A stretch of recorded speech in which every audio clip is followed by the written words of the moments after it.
guys, welcome back to my channel. So today I have ground chicken and I'm making chicken, spinach, and sun-dried tomato meatballs.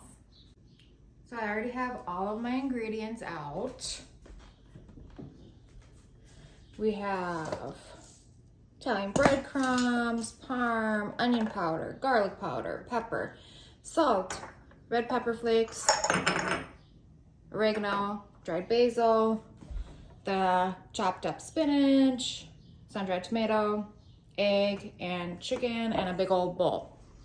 Now, on top of all that, preheat the oven. I do a roast, the one with the fan that goes at 400 degrees.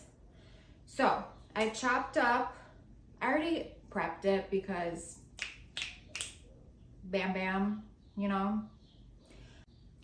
All right, so I have about a heaping handful of spinach that I chopped up. It looks like a lot of spinach, but spinach cooks down to like nothing. So we're gonna dump the spinach in the bowl. And this is about a half a cup of sun-dried tomatoes. And I try to chop it up as fine as I could because, meatballs, you don't want a giant chunk in there because usually they come in strips. All right. And then I got the ground chicken. This is 1 pound. You know how hard it was for me to find ground chicken? So I went to 3 grocery stores. They didn't have any ground chicken anywhere. They didn't have any sign that said that they had it usually and it was just missing. They just didn't have it. And I was like, what the heck? I know I've gotten ground chicken here before. So I was searching. I gave up.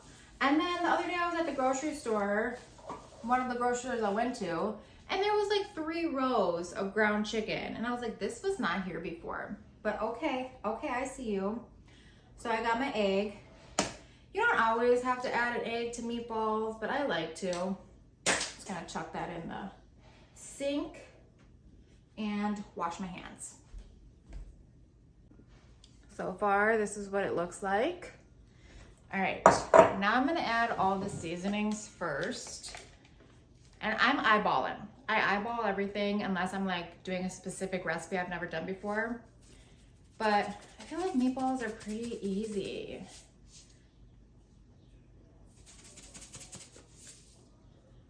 I like to add a lot of salt because I feel like chicken really needs salt. And a bunch of grinds of pepper. How much salt do you think this is? I feel like, I don't know. I just have to feel it with my hands. I don't know how to describe it. I don't know. I feel like it's a half a, let me look at my measuring spoons. So I can eyeball how much salt I think I put in here. I want to say this is about a half a teaspoon of salt for a pound of chicken. Then onion powder.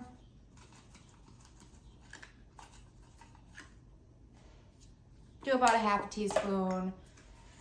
Garlic powder. About a half a teaspoon. Red pepper flakes. That's probably a half a teaspoon. And then what is this? Oregano. Probably a half a teaspoon. Oh, that's the magic amount, a half a teaspoon. And basil, half a teaspoon. All right. Also, cheese. I'm gonna do the breadcrumbs last, so I could just feel it first. Cheese. You don't have to put cheese. I like cheese. Parm. It's so good. So I got my parm here. I like fresh parm. You can buy grated parm already, but I like to grate it myself. I don't know why. Well, I do know why. I just think it's the best. And I also like to buy the real parm from Italy on the rind, not that wannabe parm. I feel like parm is one of those things that it's not the same if you don't get it from Italy. You have to get the parm from Italy. They make a really good parm from Wisconsin here, but it's just not the same. Like, you could tell the difference when you eat it side by side. Like, you don't even have to be told which one's which, and you know which one's which. Like, it's good, but it's not this. Anyways, I'm kind of like a parm snob. I don't know. Same thing with prosciutto. I feel like I don't want domestic prosciutto. Like, I want prosciutto from frickin' Italy. Okay? Anyways, so there's a lot of parm. There's construction outside my house. Lo siento. I'm sorry. Oh, nope, that's the recycling can. All right, let's just wait till he goes by. Okay, so I'm gonna add something that you might think is a little strange, but I add it to almost everything I make. Just a little pinch here and there is good. I feel like it needs it. So this is sugar, and I'm just gonna add a couple little pinches of sugar. Trust me, they add sugar to all the fast food, makes it good, and it's not that bad. It's really not. All right, so the sugar, just trust me on this one. All right, and then I got the Italian breadcrumb. So I didn't add as much. Does this already have salt in it? No. Yes, it does. It'll be fine. Here, let me taste some. It's only a little bit salty, but I got Italian breadcrumbs. So I didn't add as much as I wanted to. This is how much breadcrumbs. I want to say this is like 1/4 of a cup. Maybe that's too much. I don't know. I feel like meatballs are pretty easy. They're just kind of like, you know, you squish everything together, squish it all together. I swear I wash my hands like 1,000,000 times while cooking with meat because it just freaks me out so much. I am still trying to go vegan. These are really green meatballs. It's not working out too hot. I am waiting until my husband gets paid again because every time he gets paid, I go to the grocery store and I do the grocery shopping for like the next 2 weeks. So I think, well, I told him that for the next month, the whole house is gonna go vegan because I don't have self-control. I just don't. So like, I need everybody in the household to go vegan. I need no meat or dairy in the house so I am not tempted to eat it. And it sucks for my husband. My son, he's 2. He's 2 now. Oh my God, I can't believe he's 2. He's like basically vegan anyways. He likes vegan chicken nuggets better than regular chicken nuggets. Like, he's just basically vegan by himself anyways. So that's not gonna be a hard one. So everybody's gonna go vegan with me for a month so I could finally do it. And the whole reason I'm doing it, I went to the doctor. He basically told me I'm lactose intolerant and I should have never have had dairy, which I thought I was anyways because when I was a baby, I had to have soy formula. So I should have known. So I should be giving up dairy anyways. And meat, I could take or leave meat. Like, I want to eat meat, but not that often. Like maybe like once or twice a month, not every other day. Here I am making meatballs though. So I'm gonna wash my hands just to get them wet again. Okay, so I got my sheet pan. Don't judge my sheet pan. It's been through a lot, you guys. Got my olive oil. And I'm just gonna drizzle olive oil on the bottom. If you have those, what the hell are they called? I'm blanking on the name of them. Those plastic mats that you put down, you make like cookies. What the hell are those called? Silicone mats. If you have those, put that down. I have a silicone mat, but they're all in the dishwasher right now. So yeah, I'm just gonna stick it right on the pan here. Which is probably better because I don't give it a little crusty coat, which is nice. And then I'm just gonna rub both my hands in the oil. This is what the meatballs look like. They're kind of green, but whatever. Hopefully these are salty enough. They probably are. I added plenty of salt, and the breadcrumbs have salt. So I'm gonna do like this size meatball. What is this? Like 1.5 inches of a meatball.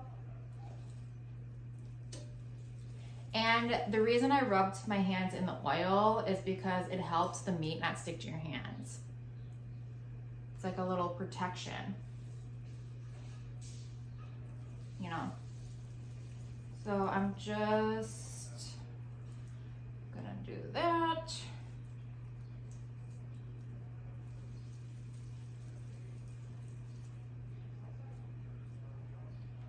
And you just roll them on out. And I'm only putting a small space in between them because you don't need a big giant space in between your meatballs. You can, but you don't need it. That one's a little big. And I like to use my hands a lot in cooking, and I don't really like to measure things because I feel like if you cook enough, you like instinctually know just by like feeling it and eyeballing things how much. And then you just always taste along the way. It's hard with meatballs because you can't really taste them. I mean, I could put a little bit of this in a pan and fry it off and taste it before I like fully commit and put it in the oven. So you could do that if you're not sure if it's seasoned enough. But you saw my ratios. 1/2 teaspoon for everything. Another thing that my husband likes to do, he's actually a chef, is he likes to saute onions and garlic in a pan and then add it to the meatballs once they cool down, once the like onions and garlic cool down. Which I like too, because like fresh is always better than like dried garlic and like dried onion. But I'm here for quick and easy today. That's my vibe. So that's what I'm going with. And you can make these meatballs however big you want or however little you want. They're your meatballs, you do what you like. I like mine this size though. I should make them a little smaller though for my baby boy. See, I need to rub my hands in more olive oil because now they're sticking.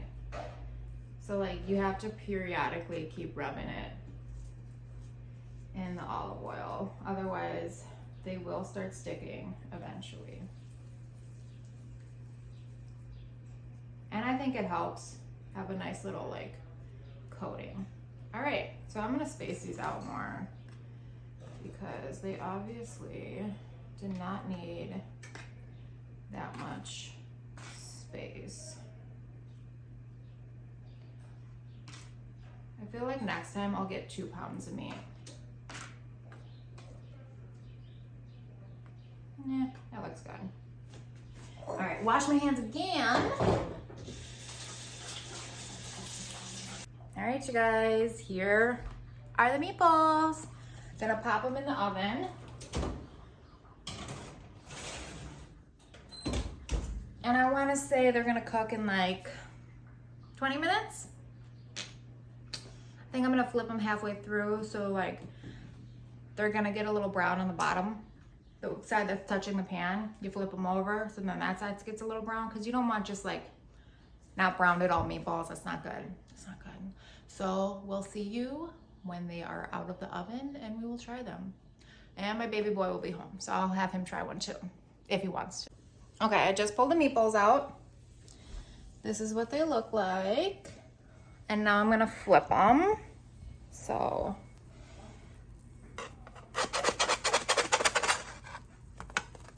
ooh.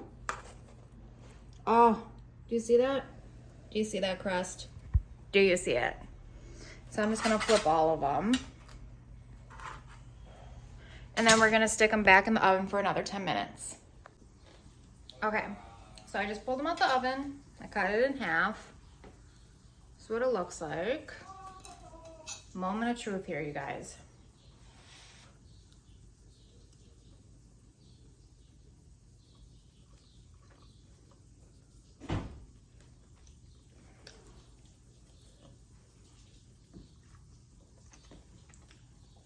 This is actually perfect.